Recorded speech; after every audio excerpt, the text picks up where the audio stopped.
More, Leon? Well, Irene and Al, this is a copy of the class action lawsuit that all started with Lori Osborne from Plymouth.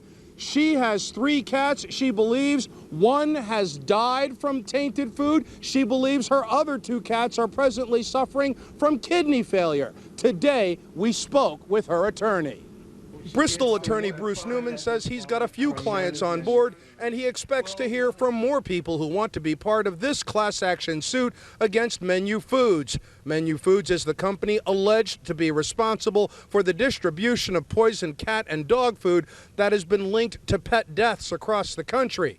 Newman says the company's recall did not happen soon enough after Menu Foods realized their product might be tainted. Newman alleges that the pet food company's slow response to recall 42 brands of cat food and 51 brands of dog food eventually led to an unnecessary number of pet deaths.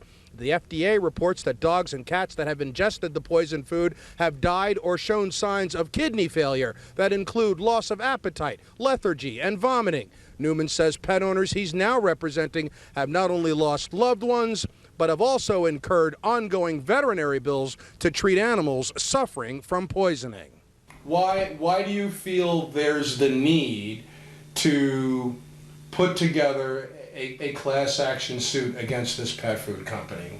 Why is it necessary? First of all, we've got, we know right now that we have at least 5 pet owners who have had animals that have died. And as a result, we're pretty sure this is all a result of the tainted food. Eyewitness News tried to contact Menu Foods today on their toll-free recall hotline, and we were not able to get past their hold music, having made several attempts to speak with a person about this recall. Attorney Newman says he's actually had the exact same difficulty. He's been trying for several days to get through to someone on their end for comment and inquiry and has had no luck in that department. Attorney Newman also recommends that if you have a pet that you believe has suffered from poisoned cat food as a result of this recall that Menu Foods has done, he recommends saving anything that might help you further down the road should you decide you want to take legal action against Menu Foods like the people involved in his class action suit. Reporting live with the mobile newsroom, Leon Collins, Channel 3. Eyewitness News. All right, Leon, thanks. There's new information surrounding a claim about a teenager being strip searched. The investigation into a New London high school student's claim that he was strip searched at a high school dance in Montville has been stalled. Detectives were unable to get a criminal complaint from the 16-year-old, his mother, or the NAACP. The teen says he was targeted because of his race during a search for drugs. A mistrial has been declared for a murder suspect in New Haven. Last week, DeVernon Alvarez was hospitalized after being assaulted outside the courthouse during a break in his trial. A new trial date has not yet been set. Alvarez is accused of being on the scene when a friend fatally shot another person in 2005. A $15 million question in the news, one that is being answered by the people of Stafford tonight, voting on the question of upgrading a wastewater treatment plant. The voting continues until 8 o'clock tonight at the public library. This upgrade is necessary after the Water Pollution Control Authority was cited for exceeding federal metal limits in 2003. Well, yesterday at this time, we were dealing with thunderstorms across parts of the state. Today, very nice, dry, mild, and it seems like we're on a winning streak now. Let's check in with Chief Meteorologist Bruce DePrest in the Early Warning Forecast Center. Bruce? Al, yes, yesterday at this time we were tracking thunderstorms in northern and eastern Connecticut, but Channel 3's early warning pinpoint Doppler tonight is fairly quiet. There may be a couple of very light isolated showers around Salisbury and Falls Village right now, but these clouds and showers are going to dissipate quickly this evening. There are thunderstorms out across Pennsylvania now, but you can see they're diving toward the southeast. That's thanks to a northwesterly flow over Connecticut that's going to keep us dry for many days to come. But there are going to be some changes in the temperature. A big cool down is heading our way, and I'll talk more about that coming up in just a few minutes. Bruce, thanks for that. The world's top stem cell experts are in Hartford to discuss the future of medicine at STEMCon 07. Hundreds of doctors and scientists opened the two-day symposium at the Capitol this morning. They are expected to discuss a wide variety of issues facing the new science. Connecticut has distributed $20 million so far to stem cell researchers. Legalizing the medical use of marijuana is not being ruled out by Governor Rell, but she does have some reservations. To allow individuals to grow marijuana brings in a whole new realm of possibilities, and I think we'll listen to the debate on that. I do still have some trouble with that aspect of it. I think it would almost be better if we would be able to go back and say, change the legislation to allow doctors right now not to be prosecuted if they prescribe marijuana. People who suffer from everything from multiple sclerosis to Lyme disease have told lawmakers the drug helps relieve the symptoms of their diseases, but opponents of the bill say it sends the wrong message about drugs to kids. Now time for the Yukon Huskies to talk football. A big change for the team in the lineup. The official announcement made within just the last few minutes by head coach Randy Edsall. Channel 3 Eyewitness News sports reporter John Holt is live in the newsroom to tell us about this. What's happening, John? Well, Al, the Huskies are in the middle of 5 weeks of spring practice. This is typically the time where they experiment with new things, position changes, and the like. This time around, there's been a big change. Bristol native DJ Hernandez has been moved from the quarterback position to the wide receiver position. The 2003 Gatorade State Player of the Year started 6 games at quarterback last year for Yukon, leading the Huskies to a memorable overtime win against Pittsburgh. Otherwise, he was inconsistent with 9 interceptions, 2 matches, 9 touchdowns. Hernandez has 2 years of eligibility remaining. With DJ out of the quarterback mix, the battle for the starting job is between sophomore Dennis Brown and junior college All-American transfer Tyler Lorenzen, number 4 in this video. Spring practice for the Huskies will wrap up 2 weeks from Saturday with the annual blue-white game at Rentschler Field. Coming up at 6 o'clock in sports, more on this change of position for DJ Hernandez. Plus, Joe Zone reports from Fresno on the end of the season for the Yukon women's basketball team. Live in the newsroom, John Holt, Channel 3 Eyewitness News. A major delivery service is undergoing some big changes. We'll tell you about a new service called Delivery Intercept.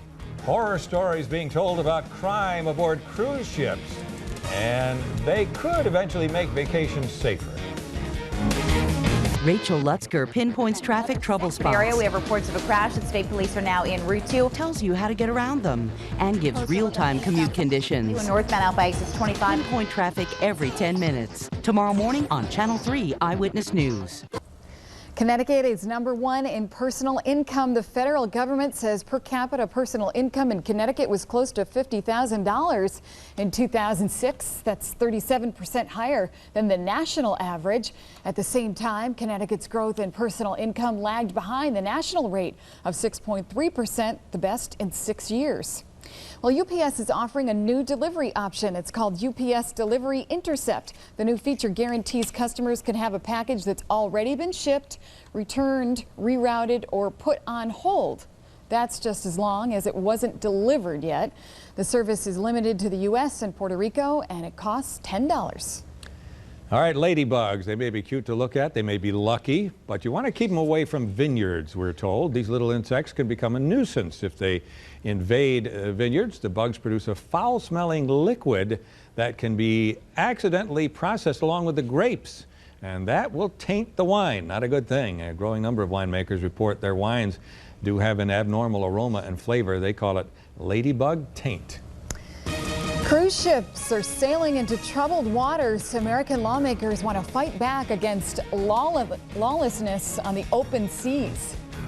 60s and 70s in Connecticut today, but it will be turning much cooler in less than 24 hours from now. Here's our live city cam in New London, where it's 67 degrees right now. Your early warning forecast is coming up. And complaint about housing conditions are being voiced in one Connecticut community, and voiced loudly. It's a story you'll see only on 3. Whoever he is, he's going to get caught because we've got him. The rash of vandalism has a community on edge. Now one couple is demanding someone take responsibility. At 11.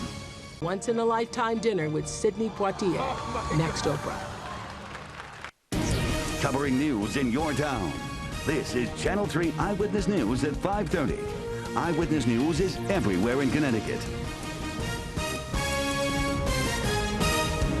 Well, just days after a couple was rescued after falling overboard from a cruise ship, a congressional committee questioned the Coast Guard, the FBI, and the travel industry about safety on board passenger cruise ships. Channel 3 Eyewitness News reporter Matt Cherry has the story. With nearly 11 million Americans expected to step on board this year, the cruise industry told Congress Tuesday it's proud of its safety record. The industry has an enviable record when it comes to safety and security. But there are others who allege cruise companies aren't reporting every crime. What we're not getting from the cruise lines, in fact, is their database. The FBI and the Coast Guard say they have entered into a voluntary reporting agreement with cruise operators, but international law can complicate cases. Cruise lines are only required to report violations within the 12 miles, regardless of nationality, the perpetrator or victim. A group called the International Cruise Victims Organization advocates the use of independent security personnel to police cruise ships. Lori Dishman agrees. She's suing Royal Caribbean for negligence, claiming cruise ship officials told her to collect the evidence herself after she reported a crew member had sexually assaulted her in her cabin. There are no laws. There's not only was I raped, but I had no sense of anywhere to go and what to do. Royal Caribbean disputes her account of the incident, but a company representative had this to say before that congressional committee. We should have done more to support Ms. Dishman's personal and emotional needs on board the ship. Matt Cherry, Channel 3 Eyewitness News. Preventing runway collisions at airports. This is a problem federal safety officials have been working on for years trying to fix, but they recently have announced new technology that would give pilots a moving display of the runway so pilots can verify which runway they're on. And this would be in a display in the cockpit resembling a GPS type display. Pilots say the only drawback is it doesn't show where other planes are, or it doesn't predict whether there might be a collision. But safety officials say at least this is a step in the right direction. Now, Channel 3 Early Warning Weather, powered by Early Warning Pinpoint Doppler, tracking weather in your town and everywhere in Connecticut. Well, one Connecticut city had a temperature today that was 24 degrees above normal. Bridgeport is what I'm talking about. The normal high for today is 50, and they had a record high of 74 degrees. And right now we have dry weather across the state, although there may be a couple of sprinkles that are in the process of dying out into western Connecticut and also western portions of Massachusetts. That's not really going to affect many of us at all as we head on through this evening. There's our live city cam in London, where it's looking nice and clear now. And the same is true in Waterbury, a mainly clear sky, dry roads, and pretty good traffic conditions, at least in that shot. Here's Colchester, 64 degrees with a wind out of the northwest now. The dew point is 49, but that's going to be dropping as drier and cooler air moves in from the northwest over the next 24 hours and beyond. It's down to 58 to 59 in Torrington. Hartford is 67 right at the high for the day. New Haven is 67. Now, Tweed New Haven Airport had a high of 72 today, so the warmest readings with a northwesterly wind were right near the I-95 corridor. No sea breeze today. The clouds are beginning to move on out. We can see showers and thunderstorms in western portions of Pennsylvania, but they're kind of moving away from us because of the northwesterly flow. 77 in New York City right now, 81 in Philadelphia, but you go up to Burlington, Vermont, it's 48 degrees. And our weather is actually going to be coming out of the northwest over the next couple of days, which means we're going to have a cooling trend between now and let's say Thursday morning. All right, here's Channel 3's early warning futurecast, where we show you tomorrow's weather today. Any clouds at 7 o'clock this evening, and this may be a little bit overdone, they'll be dissipating. And tomorrow morning, 7 o'clock, we'll have a nice easy commute with mainly clear weather Wednesday 7 a.m. and through the day tomorrow. Plenty of bright sunshine. Breezy. I think we'll have a northerly wind at 10 to 20 miles an hour that may gust as high as 25 or 30, but we are going to enjoy abundant sunshine throughout the day tomorrow. So tonight, clearing skies across the state, temperatures generally between 35 and 45.